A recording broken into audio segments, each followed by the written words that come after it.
Yesterday, a very strange thing happened to me. As I said in my previous videos, I bought this drone to be able to film the sacred places around where I live, give people a bird's eye view of them.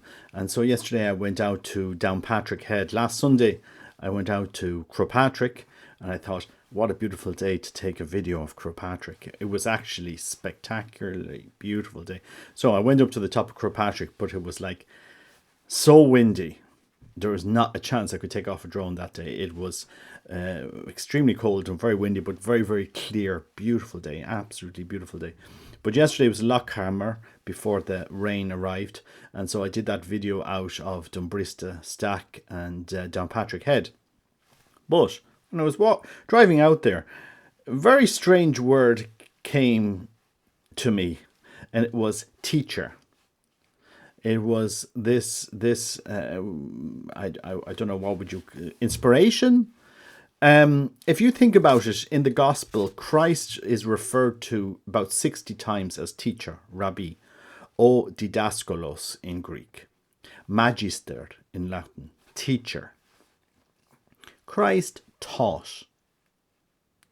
And in the very, very early part of the church, there is a document called the Didache, the Didache, or a teaching of the apostles. Because as Christ taught, his apostles, his disciples, would have taught. Christ left a very definite teaching for his church. If you go and read that document, I just pull it up here, the Didache, and it talks about, here, I bring it up here, the way to death. But the way to death is this: first of all, it is evil and full of curses.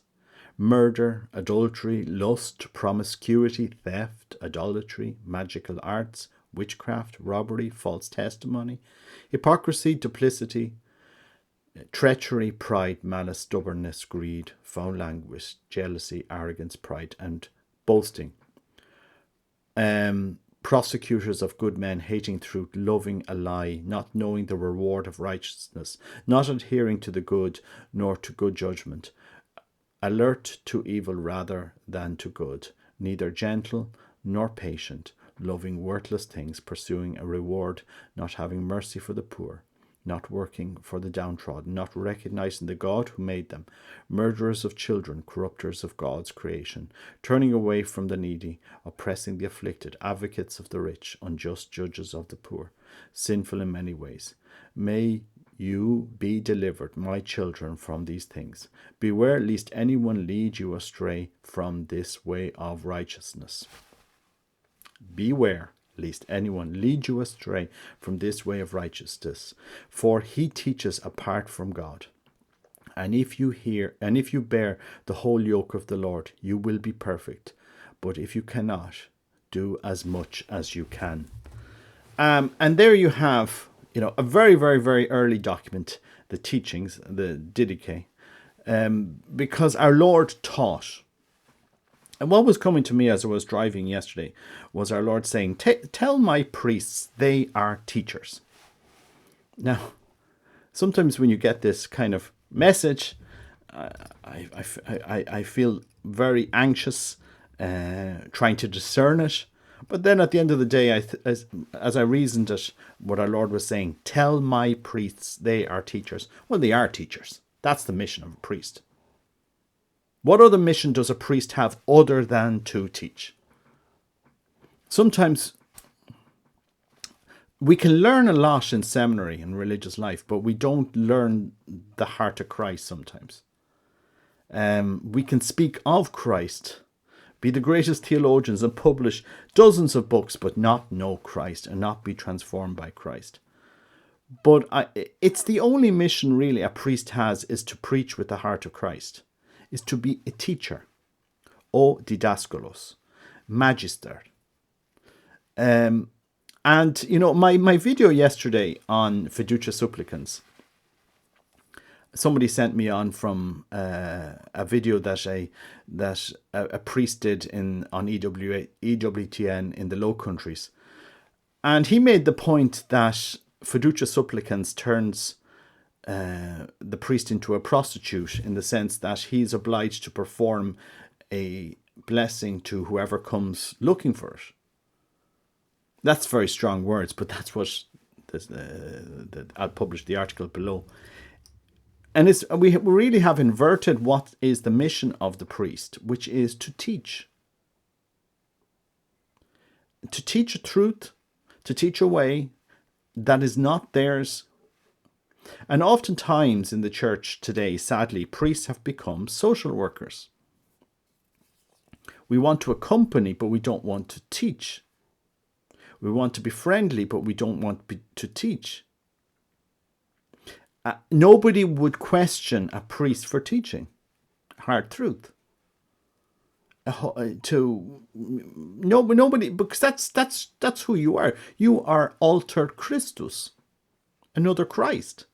And as I said in my video, and many priests and many bishops have agreed with me, not a few of them, Christ wasn't confusing on his teachings on basic things with people that were ordinary people.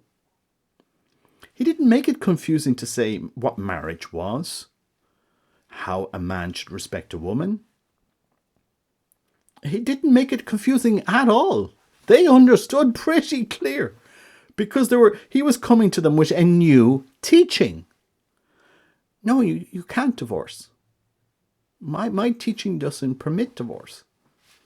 And they're saying, but Moses, this, okay, but no, I'm giving you my teaching.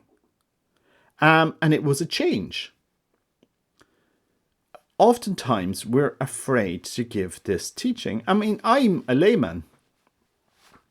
I'm a layman, and it's hard because, during periods of my life, I didn't live up to this teaching, but you slowly conform, you slowly understand it, and you start to conform your life to it. But if somebody hadn't taught me, what path would I have gone to live up to? And it has saved me. Christ's teaching, in many ways, has saved my life. He has changed the way I act, the way I live, the way I look on life. His teaching changed me. And there's many priests that taught that teaching. Sometimes you give a teaching that people don't like listening to.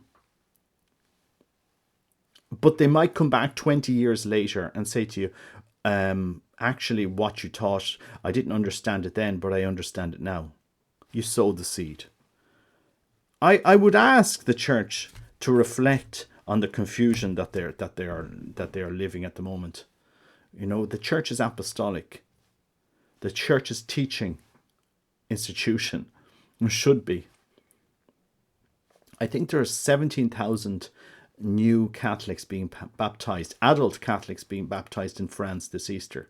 I don't know what the figures are in Ireland, but 17,000 isn't negligible, because man is searching for something. We are spiritual beings, whether you accept that reality or not. And being spiritual, we need to know the teaching that Christ left us in order to engage with a spiritual reality, which is our eternal salvation. When we think of Maria Valtorta's writings, she wrote them in 40 months, reflecting the 40 months that Christ ministered. Christ spent 40 months ministering from the age of 30 until he was 33 and 3 months. And during those 40 months, he prepared us for a new exodus. And we fail to realize that this exodus, this where we're going to, is an existence radically different to what we experience today. And we're so clung to our idols and our way of thinking and our life and everything of this world. We are really clung to this world. We don't see any other reality but this world. And Christ is saying, do you not realize I'm preparing you for another world, my kingdom, the kingdom of the Spirit? Let go. Let go of your idols. Let go of your money. Let go of your attachments, your your anger, your fear, your hatred. So many things that tie us to this world. And we forget that Christ is bringing us on this great exodus. That's what he taught. He's been teaching. And he left his apostles behind and his disciples behind. Teach your followers about what I taught. And today, the crisis in the church is a crisis of teaching. And as I echo what other priests have said, with love for the Holy Father, because we are obedient to the Pope. We have a Pope. But there is a crisis in teaching at the moment, at the very top of the church. There is no other way to call this out. We have muddled theological discussions and we've brought them into the heart of how we teach. Because Christ never taught like Pope Francis taught. I know people get annoyed and get uncomfortable when they hear me speaking about this, but I have to reiterate this. Christ never taught like Pope Francis taught. Everything that a priest or a bishop or a pope does is an opportunity to teach. Everything. There doesn't exist public Pope Francis and private Pope Francis. When he makes a phone calls to Scalfari and you have all of these interviews, and Scalfari comes out with these interviews and he says, the Pope says this and this and this, and then the Vatican says, well, we can't believe everything that Scalfari says, but they never really clarified. Well, what did the Pope say? Because Scalfari is saying this, and so you have confusion. Christ would never in a million years have done that. I mean, because even when he was being accused, I spoke openly. Everybody heard me. I didn't go secretly having secret interviews that could be confused afterwards. And to go on national television to say, it's not dogma of faith, but I like to think of hell as empty. A theological discussion like that is okay in a classroom. But for the ordinary man and woman to say, well, look, no big deal here. Live your life. Don't worry. You'll be saved one way or the other. But Christ didn't say that, did he? He did warn about eternal realities. I know this is uncomfortable for me to say to you, but you have a crisis in magisterium. And it's been going on for a very, very long time. Because, Christ's teaching has to arrive to a change of heart, a complete and utter change of heart. We can't live divided lives. You can't live, teaching one thing and division and the other thing. We have to be transformed. Ultimately, the universal teaching of the church, our teaching, has to lead souls to union with God, transformation of life. It has to. That's where everything that the church does is to help souls be transformed. We are failing in this mission at the church, in the church. We are converting the priesthood into a social worker, auxiliary to the church. We're becoming synodal, but we're forgetting really the purpose of what Christ left behind with his bishops, with his priests, with the bishops especially. The successors of the apostles, they are teachers. They are our teachers. They should be our teachers. But today, and again, I am just asking the questions really of what has happened in the church. And people can criticize me if you want, but I'm not giving this out of some rad-trad how would you say it? Criticism. I'm giving it really for love of the church, just to ask a simple question. Well, what teaching did Christ leave behind? The simple question, was Christ's teaching confusing? No, it wasn't. It certainly wasn't. Not on the basics. He left pretty clear teaching on certain other things that he taught about the resurrection and, the temple being rebuilt, in 3 days. And so, okay, future events that would happen, they understood in hindsight. But on the basics of how we had to live and treat each other, Christ didn't mince words. He was clear. He was very clear. And I think the church needs to get back to its teaching magisterium being clear. Because the world can't believe, what you were against many of these things for, well, what's the Pope doing? Does he support? Does he not?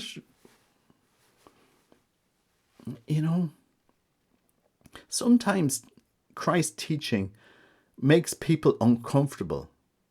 It should sometimes. If there's something in our life that doesn't conform to that, it should make ourselves uncomfortable. How many times have I heard, after people understanding the Catholic faith, if they've gone and reflected on their life and said, well, the church teaches this and I'm doing this in my personal life. So what do I do? Well, you slowly need to change to conform your life to the church's teaching. I mean, that's what it costs. That's what it is to practice the faith. We have an exciting opportunity to push Christ's teaching into practice. If you hate somebody, and how many people hate we have an exciting opportunity to forgive. Oh, this is really hard, Lord. This person abused me, or this person did that to me, or this person stole from me, or this person hates me, etc. Well, now you have an exciting opportunity to put Christ's teaching into practice and to forgive, which is hard.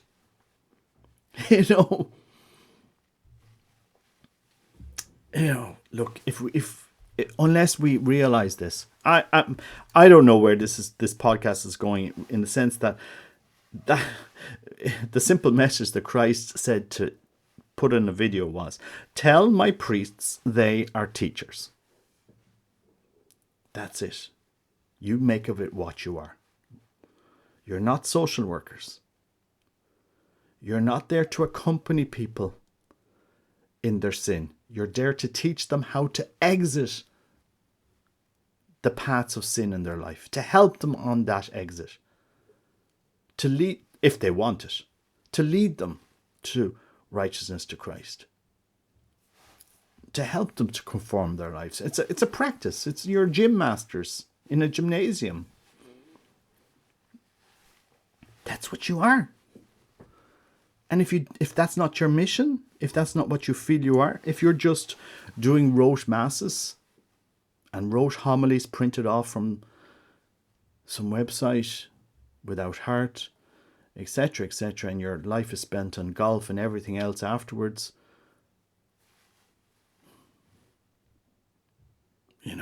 you're teachers. That's what you are. That's what priests and bishops are, teachers. Oh, Didascalos. God bless you. Take care. Bye-bye.